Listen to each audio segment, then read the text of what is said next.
Welcome, dear student of Standard 12 in subject English. We were learning our unit number 2's Read 1 Unforgettable Walt Disney. And today in this video, I am going to teach you Unforgettable Walt Disney's Part 2. Let's learn. આપણે આની પહેલાંના વિડીયોમાં જોયું કે volt કેવો હતો, કેવા પ્રકારના સ્વભાવવાળો માણસ હતો. તે મહેનતુ હતો અને ખૂબ જ એન્થુઝિયાસ્ટિક હતો. કોઈ પણ નવું કામ કરવા માટે તે સદા તત્પર રહેતો હતો. આજે આપણે જોઈએ as far back as I can remember. Far back એટલે ભૂતકાળની વાત યાદ કરે છે રોય કે મને યાદ છે ત્યાં સુધી volt was drawing the first drawing. Volt છે તે ડ્રો કરતો હતો. The first money he ever made was a nickel for a sketch of a neighbor's horse. First money he made, પહેલી આવક તેને બનાવી, પહેલા રૂપિયા તે કમાણો તે હતું એક નિકલ. જેમ જુદી જુદી ધાતુના રૂપિયા પૈસા સિક્કાઓ ચલણમાં હતા તેમાંનું એક ચલણ એટલે નિકલ. એ ધાતુનું નામ છે નિકલ. અને પાડોશીનો ઘોડો, નેબર એટલે પાડોશી, પાડોશીમાં એક ઘોડો ઊભો હોય છે તેનું વોલ્ટ સ્કેચ બનાવે છે અને આ સ્કેચ વેચીને તે તેની પહેલી કમાણી કરે છે. તેને એક નિકલ મળે છે. He studied cartooning in Chicago. Cartoon પછી સ્કેચ કરવાનું તે શિકાગોમાં શીખે છે, ભણે છે તેનું. And then started a little animated cartoon company in Kansas City that ફ્લોપ્ડ.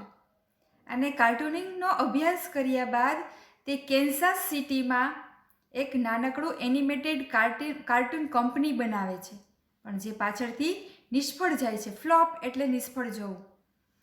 I was in Los Angeles when Walt, just 21, decided to try his luck in Hollywood.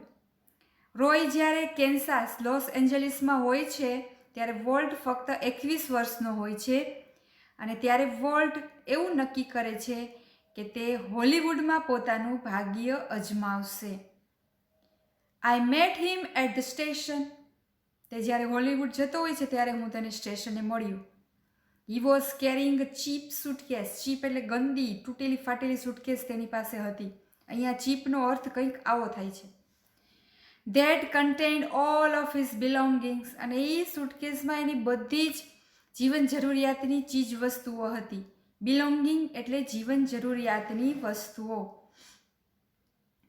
And Walt started a cartoon series called Alice in cartoon land.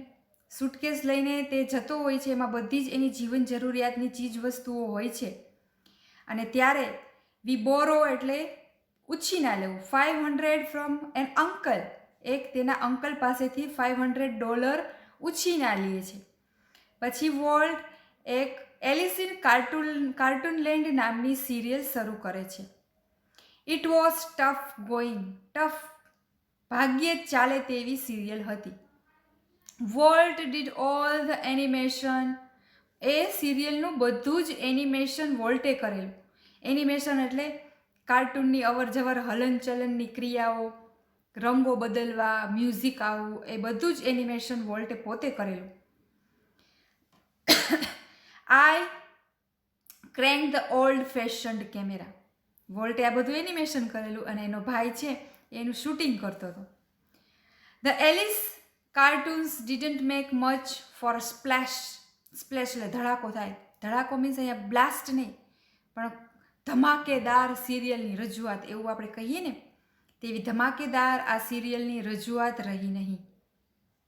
So Walt started a new series called Oswald the rabbit. એક સિરિયલે બહુ સારું કામ ન કર્યું એટલે volt છે એ નવી સિરિયલ શરૂ કરે છે, ઓસ્વાલ્ડ અ રેબિટ. એક સસલાનું નામ હોય છે ઓસ્વાલ્ડ. એ સસલા ઉપર આખી એનિમેટેડ સ્ટોરી બનાવે છે. ઓસ્વાલ્ડ ડીડ બેટર. ઓસ્વાલ્ડ સારું ચાલી રહ્યું. But when Walt went to our New York distributor. ન્યૂયોર્કમાં એ સિરિયલને પછી કોઈ ખરીદનાર અને પ્રદર્શિત કરનાર તો કોઈક હોવું જોઈએ ને, એને ડિસ્ટ્રીબ્યુટર કહેવાય. એ ડિસ્ટ્રીબ્યુટર પાસે વોલ્ટ જાય છે. For more money he ran into trouble, કે આ સિરિયલ માટે એને સારા પૈસા મળે, પણ ત્યારે વોલ્ટ ટ્રબલ એટલે મુશ્કેલીમાં મુકાઈ જાય છે. શું મુશ્કેલી આવે છે વોલ્ટને? What kind of deal did you make kid? I ask. Kid કહે છે, બાળક કહે છે વોલ્ટને. એનો ભાઈ પૂછે છે કે હે તે કેવા પ્રકારની ડીલ કરી છે ડિસ્ટ્રીબ્યુટર પાસે? ત્યારે વોલ્ટ શું જવાબ આપે છે? વી હેવન્ટ ગોટ ડીલ, કે અમે કંઈ ડીલ કરી જ નથી. વોલ્ટ એડમિટેડ, વોલ્ટ સહમત થાય છે. ધ ડિસ્ટ્રીબ્યુટર કોપીરાઇટેડ ઓસ્વાલ્ડ, ડિસ્ટ્રીબ્યુટરે પોતે તે ઓસ્વાલ્ડ સિરિયલનો કોપીરાઇટ કરી નાખ્યો. એટલે ડિસ્ટ્રીબ્યુટરે જ્યારે આ સિરિયલ જોઈ એટલે લઈ લીધી એની પાસેથી અને પછી ફરી ગયો કે આ સિરિયલ તો મારી છે, મેં જ બનાવી છે, તમારો આમાં કોઈ હાથ નથી. એટલે કોપીરાઇટ ડિસ્ટ્રીબ્યુટર લઈ લે છે, એનો બનાવી નાખે છે કે આ સિરિયલ હવે મારી. And he is taking over the serial himself, અને આ સિરિયલ આખી તે ડિસ્ટ્રીબ્યુટર તેની અંડરમાં લઈ લે છે. સ્ટ્રેન્જલી, પણ વિચિત્ર રીતે જોઈએ તો, Walt did not seem downhearted, નિરુત્સાહ, હતાશ થવું. પણ વોલ્ટ આનાથી જરાય હતાશ ન થયો. We are going to start a new series, he enthused, ઉત્સાહભેર બોલવું. પછી ઉલટાનો વોલ્ટ ઉત્સાહમાં આવીને બીજી જાહેરાત કરે છે કે આપણે એક નવી સિરિયલ બનાવીશું. ઇટ્સ અબાઉટ માઉસ, અને આ નવી સિરિયલ હશે ઉંદર વિશે. And this time we will on the mouse. On એટલે પોતાની માલિકીનું હોવું, અને આ વખતે આ ઉંદર છે એ આપણો પોતાનો હશે. The rest is a history, આગળની વાત તો ઇતિહાસ બની જાય છે. વોલ્ટ્સ માઉસ મિકી માઉસ, યાદ આવ્યું હશે તમને બધાને. આપણે બધા જ આ સિરિયલ જોતા માણતા, નાના હોય કે મોટા, ભાઈ બહેન, વૃદ્ધો, વડીલો, બધા જ્યારે ટીવી પર આ સિરિયલ ચાલુ થાય મિકી માઉસ, ત્યારે બધાને જોવી ખૂબ જ ગમતી. Celebrated his 40th birthday in 1968, 1968માં આ મિકી માઉસ પોતાનો 40મો જન્મદિવસ ઉજવે છે. And a happy 14th it was. Happy, આનંદમય હોય છે, એટલે એનો અર્થ એવો છે કે આ 40 વર્ષ સુધી આ મિકી માઉસ ટીવીના પડદે મનોરંજન પૂરું પાડવામાં નંબર 1 રહે છે, અને એની સિરિયલ પણ ખૂબ જ ચાલે છે. A quarter of a billion people saw a Disney movie in 1968. ડિઝનીની આખી મૂવી બનાવે છે પછી વોલ્ટ, અને 1 કરોડ લોકોમાંથી ક્વાર્ટર, પા ભાગના લોકોએ તરત જ 1968માં આ મૂવી જોઈ લીધી. 100 million watched a Disney TV show. 100 crore લોકો ડિઝનીના ટીવી શો જોતા. Nearly a billion read a Disney book or magazine.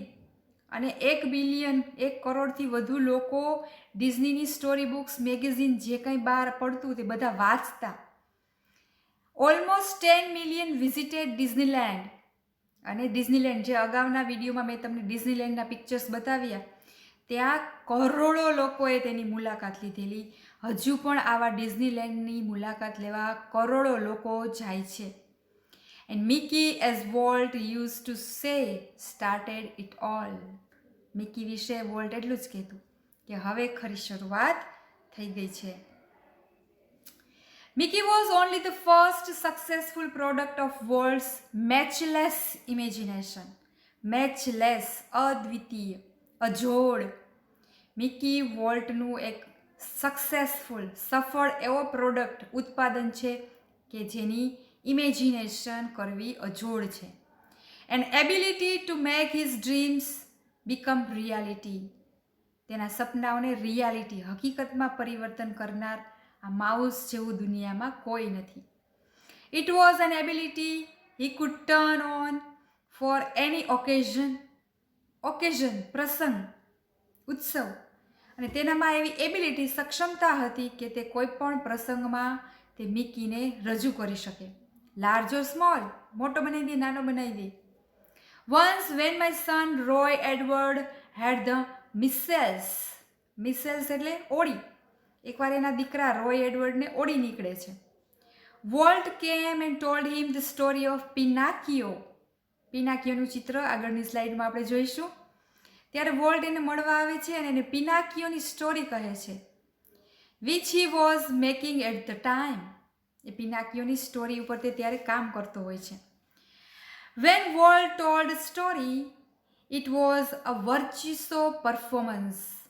એક આદર્શ વર્ચિસો, ખૂબ જ એટીટ્યુડવાળું પરફોર્મન્સ હતું તેનું. His eyes riveted his listener. eyes riveted, તે ધ્યાન દોરે તેવી, listener એટલે સાંભળનારને આંખો ખેંચે એટલે આકર્ષિત કરે તેવી તેની સ્ટોરી હતી.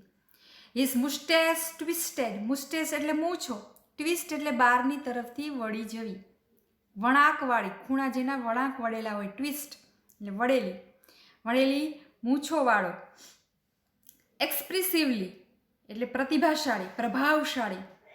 His eyebrows rose and fail. Eyebrow ઊંચા થતા નીચા થતા ઊંચા થતા તેવું તેનું આકર્ષણ હતું. And his hands moved with the grace of a musical conductor. હાથોનું વળાંક આમ થાય આમ થાય આમ, એ એનો એવી પ્રતિભા હતી, એક્સપ્રેશન એવા હતા કે જેવી રીતે કોઈ મ્યુઝિશિયન આમ વગાડવા હાથથી ઈશારા કરતા હોય તેવા તેના હાથના ઈશારાઓ હતા. Young Roy was so wide eyed એટલે આશ્ચર્યચકિત થવું. At Walt's graphic telling of the fairy tale that he forgot all about his measles. આમ શબ્દોમાં એવી સ્ટોરી કીધી કે રોય એના મિસેસ ઓળીએ છબડા ભૂલી જાય છે. લેટર પછીથી when he so the finished picture complete થઈ જાય છે ત્યારે જ્યારે તે જુએ છે, he was strangely disappointed. થઈ જાય છે પિક્ચર જોઈને, નિરાશ થઈ જાય છે. I didn't seem as excited as when Uncle Walt told it. Uncle વોલ્ટે જેવું તેની રજૂઆત કરેલી, જેવી વાર્તા મને કહેલી, એવું એક્સપ્રેશન, એવું પ્રદર્શન આ સિરિયલમાં નથી થયું. It didn't seem excited. Serial એવી એક્સાઇટેડ છે નહીં, છોકરો નિરાશ થઈ જાય છે. આ તમે ચિત્ર જે જુઓ છો તે પિનાકિયોનું છે. પછીથી પિનાકિયોમાં એના કેરેક્ટરમાં વોલ્ટ આગળ ફેરફાર કરે છે. અહીંયા સુધીનો વિડીયો આપ સર્વેને સમજાઈ ગયો હશે. નેક્સ્ટ લેસન આપણે નેક્સ્ટ વિડીયોમાં ભણીશું. Thanks for watching.